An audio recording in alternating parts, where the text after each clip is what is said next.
Bonjour à toutes et bonjour à tous et bienvenue sur la chaîne Injiro Véranda. Aujourd'hui, je voulais vous parler de boîte. Vous allez me dire boîte, qu'est-ce qu'il nous raconte? En fait, j'ai entendu un interview de Pierre Rabhi et il expliquait que notre vie est conditionnée par les boîtes. On passe notre temps dans des boîtes. La véranda, on peut considérer ça comme une boîte et moi, je l'appellerais plutôt un écrin. Pourquoi?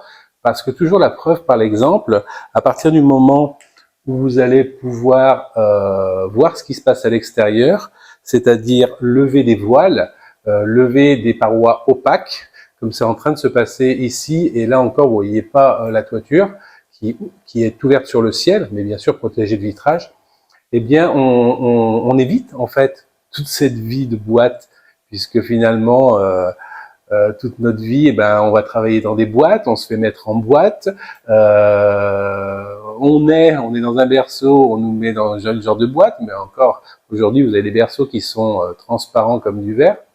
Vous allez dans une caisse, comme il dit, au boulot. À l'école, vous allez au bahut, donc on est quand même enfermé. Quand on va finir sur cette planète, on va être mis dans une boîte, dans une urne. En fait, c'est toujours cloisonné. On est toujours cloisonné toute notre vie. En fait, on nous conditionne pour être enfermé.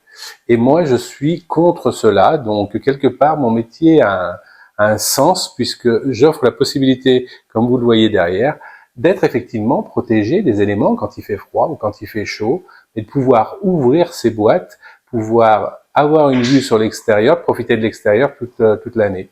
Donc voilà, je voulais faire un petit peu hommage à ce texte de Pierre Rabhi. Si vous le connaissez pas, allez le voir sur YouTube. Ce qu'il dit est très sensé. C'est purement philosophique, peut-être aussi. Mais dans tous les cas, quand je suis dans une véranda, j'ai pas l'impression d'être dans une boîte. J'ai l'impression de profiter enfin de mon extérieur. Je n'éclaire pas de lumière. Ici, vous avez la lumière naturelle malgré qu'il pleut.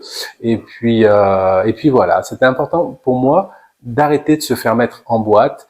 On a suffisamment dans la maison de cloisons opaques, fermées, des petites ouvertures, que maintenant place aux grandes ouvertures et une vue sur le vivre dedans dehors, et cela toute l'année. Je vous dis à bientôt pour de nouvelles aventures sur la chaîne Injiro Véranda. Et puis, n'hésitez pas à me faire des commentaires si vous le souhaitez. À bientôt.